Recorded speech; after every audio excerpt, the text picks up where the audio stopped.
peuple de Dieu, nous allons collaborer sur la conduite à tenir ou bien les prix à payer devant hôtel satanique.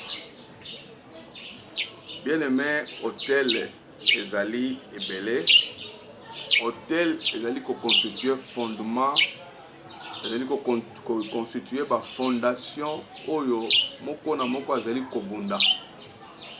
Azali to nazali na posa totanga Matthieu chapitre 7 verset 24 à 27. C'est pourquoi quiconque entend ces paroles que j'ai dit et les met en pratique sera semblable à un homme prudent qui a bâti sa maison sur les rocs. La pluie est tombée, les torrents sont venus, les vents ont soufflé et se sont jetés contre cette maison. Elle n'est point tombée parce qu'elle était fondée sur les rocs. Mais quiconque entend ces paroles que j'ai dit, ne les met pas en pratique, sera semblable à un homme insensé qui a bâti sa maison sur les sables. La pluie est tombée, les torrents sont venus, les vents ont soufflé et ont bâti cette maison, elle est tombée, sa ruine est grande. Nazali kolobela sur la conduite à tenir ou bien le prix à payer pour un hôtel satanique. Hôtel satanique ezali ba lié. Hôtel satanique est lié de rencontre entre un homme et la divinité. Hôtel satanique est bisika ya kozwa ba direction. Et hôtel satanique est bisika batu basalaka sacrifice. Bisika ba prononcaka ba malédiction à ba parole prononcée. Selon chaque tribu, selon ba coutume, selon situation ya mboka, tout dans ba hôtel lokola banzete. Neti na grande famille na ngai hôtel ezaki nzete moko bapena na nzete ya molemba na Chiluba. Ndezaki centre ya kosala offrande ya bakoko bakufa. Toza na ba rivière pour na ba riverain. Toza na ba chambre haute pour na ba grand sataniste, toza na ba chambre haute. Toza na ba lieu sacré.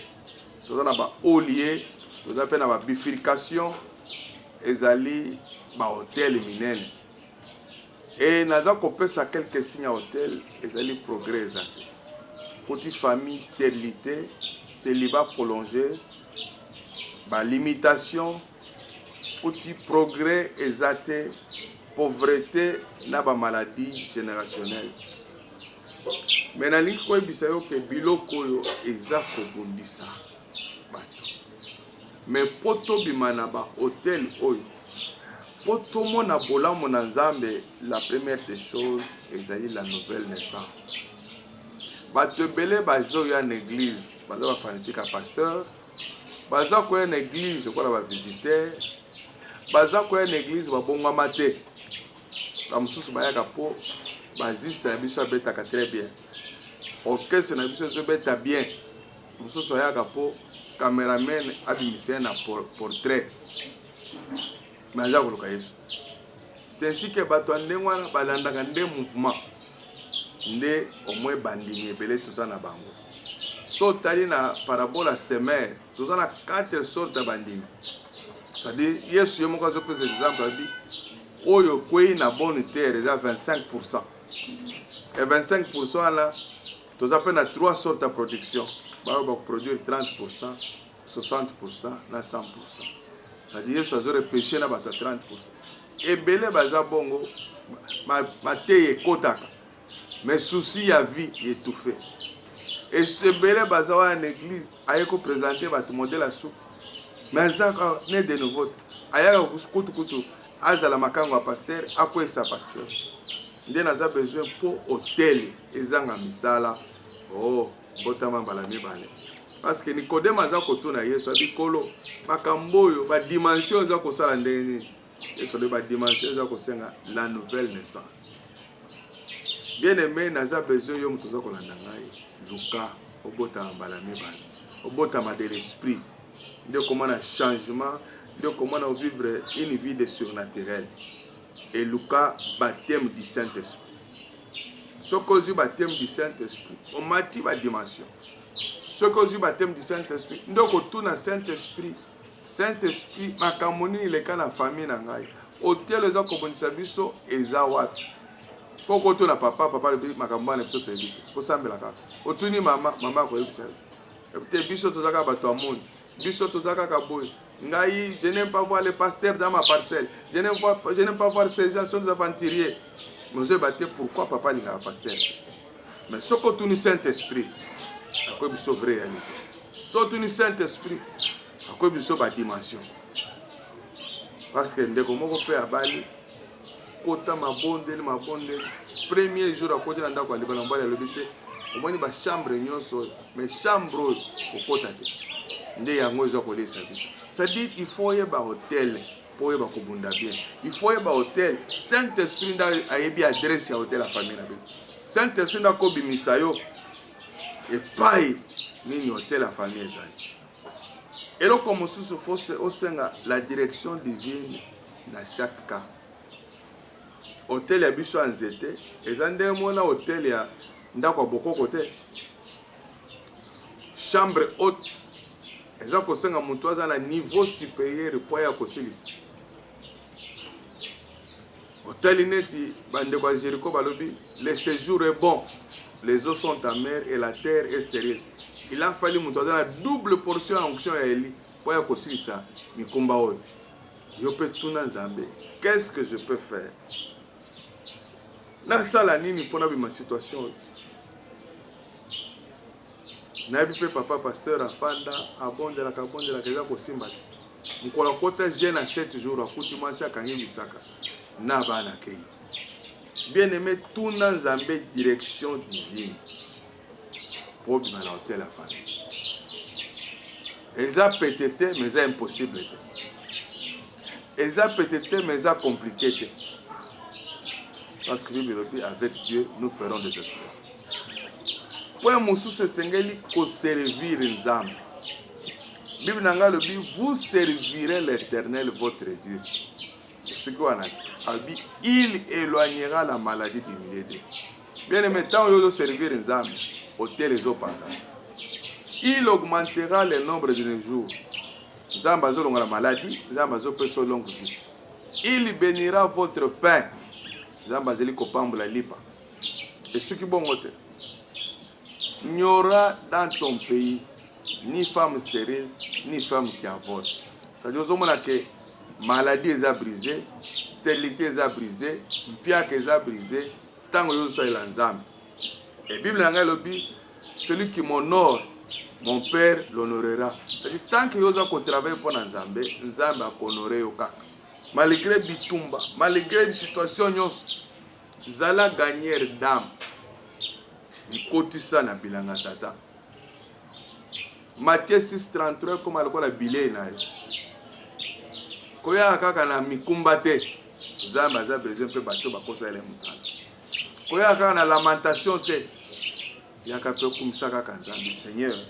Naza besoin na mona bolamu na yo mutu ozali na mikumba ya hotel esengeli otama na vie ya sanctification.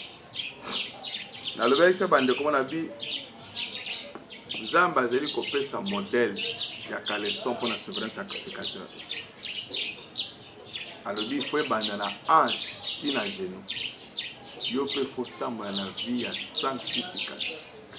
Bible lobi recherchez la paix avec tous et la sanctification sans laquelle personne ne verra Dieu. C'est-à-dire sans la sanctification, moi je suis tata exact. Parce que ce que nous attendons, masumu ndezali ko renforcer ba hôtel. Masumu ndeza ko pesa hôtel pouvoir. Masumu ndeza ko pesa Satana une grande porte. Oh loba victoire au nom puissant de Jésus. Et dans a besoin vous avez un homme de prière. Bio ko sambela kwa neza ko banga. Un homme de prière maombi. Oza ko sambela à tout moment. Oza ko sala ba déclaration, oza ko sala ba décret. Oza ko détruire force nyo so ténèbres. Et naza ko senga ozala moto oza na kondima. Kondima e mata ba dimension.